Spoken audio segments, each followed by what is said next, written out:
am the granddaughter of the grandson of an enslaved man who was freed here in Texas in 1865. And over my life, I have thought about what was the difference between the Emancipation Proclamation and General Order Number 3, which was read by General Granger in Galveston, Texas on the 19th of June in 1865. One of the things that I am always mindful of is when exactly was the Emancipation Proclamation and who did it affect? Welcome to Culture and Dining with Ade. Today we are going to talk about the history of freedom for Black people, enslaved Africans here in the United States. But in order to really understand this relationship, we need to go back a little bit. We need to think about the inception of this country and realize that in the 1700s, when these colonies were attempting to get their freedom from England because they didn't like what was going on in the relationship, there were already free people of color, Africans, if you will, who were here, who helped to fight for the independence of the United States. And yet they were denied those inalienable rights, even though they had been promised, those who were free and those who had been enslaved, that if they helped fight, they would have their freedom. That did not happen. So when we look at the writing of the Constitution, there had been a discussion on whether or not they would continue to human traffic Africans. And there was no consensus. We need to think about the South when it was colonies, not what it looks like today. Because the South starts up here with Virginia. Yeah, starts up there with Virginia, not necessarily all the way down here with Alabama, Mississippi, and Georgia. So when we look at that relationship and understand that when the Constitution was written, there were several things that happened. Because of the debate in the Continental Congress and some arguments that the South Carolinians had, there was an agreement, one, to continue to traffic Africans to the Americas. And as a side note, they didn't stop until 1870, but more about that later. That was done. That cartel to continue human trafficking. And then secondly, that is when Africans became 3/5 of a person so that the southern colonies could have equal representation within that presidential thing going on, so they would have balance. So they would have balance in when elections came, especially for national offices. So this situation that creates the environment for the Civil War to pop off is really been brewing for many, many, many years. And so in the process of this, the conversation wants to be is that this was about state rights. Well, which rights were the states wanting to keep? They wanted to be able to maintain the institution of enslaving people. And the North, with Abraham Lincoln flip-flopping back and forth between being an abolitionist. And one of the things that I learned is not all abolitionists felt like we were human. They only disagreed with the system of enslavement.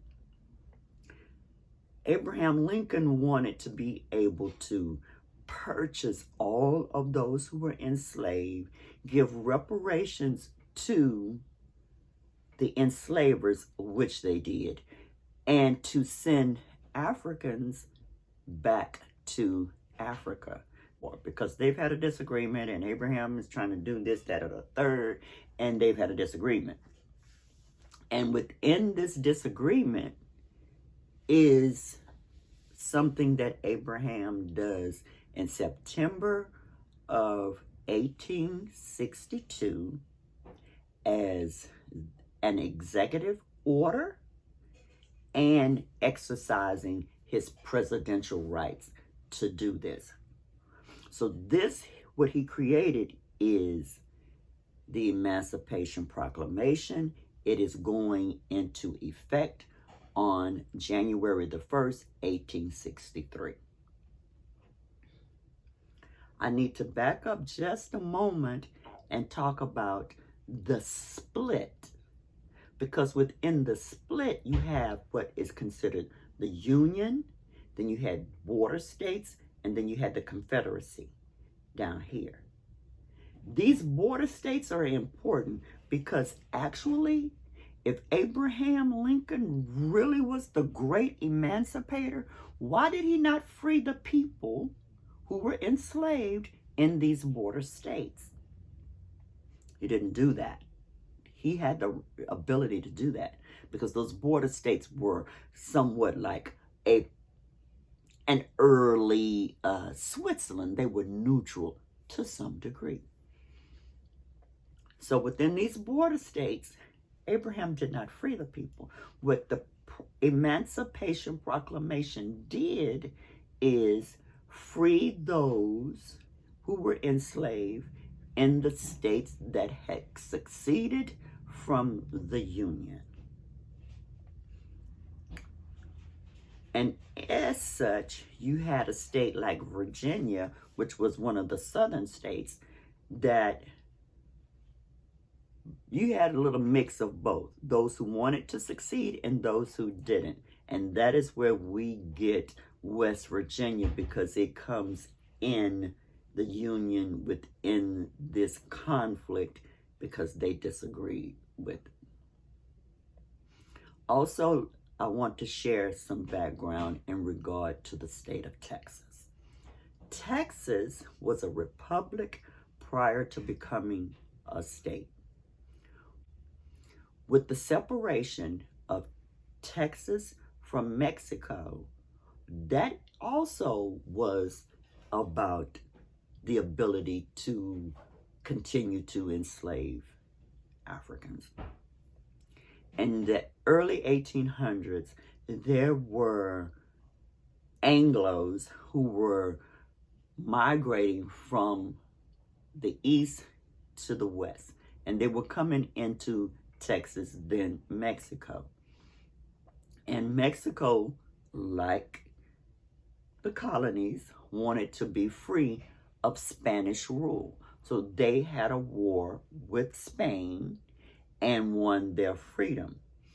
Spain had given the Anglos the right to move into what is now the northern eastern part of Texas, coming into what is the hill country around San Antonio, Austin, LaGrange, within that area, because they were having issues with the indigenous people who were here.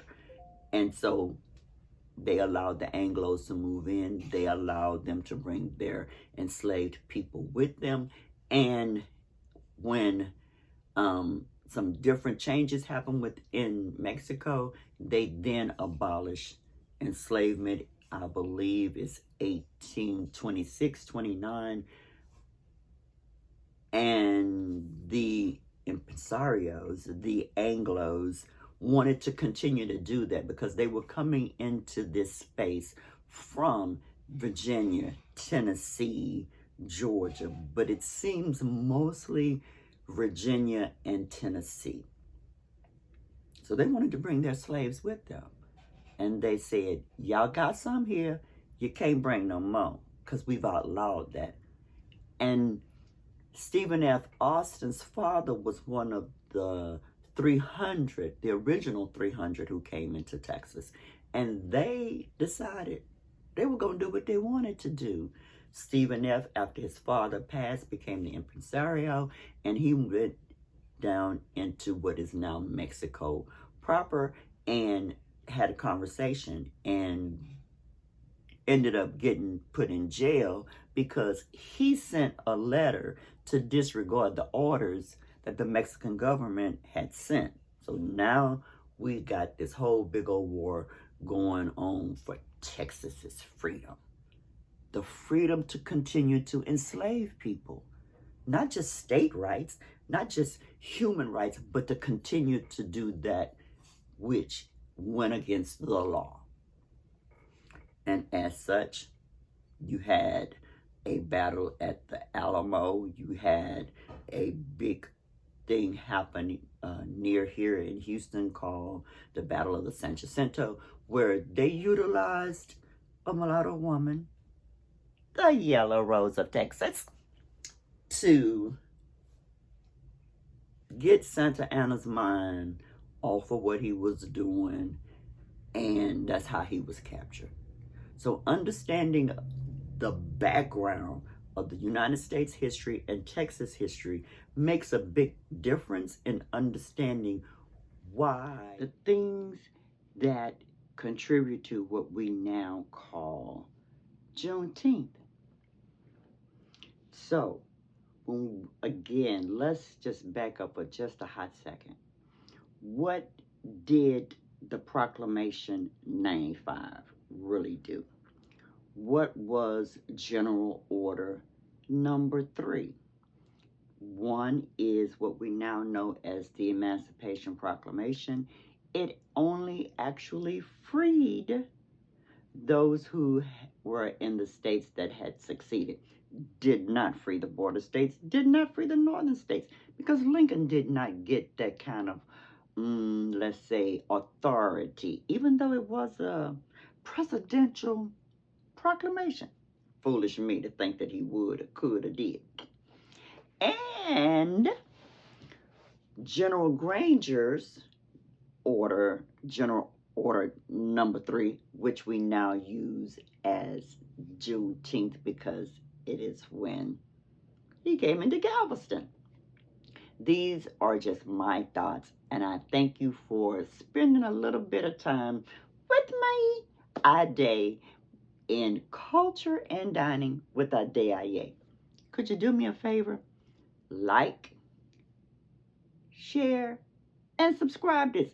And oh yeah, there is a part 2 to this part.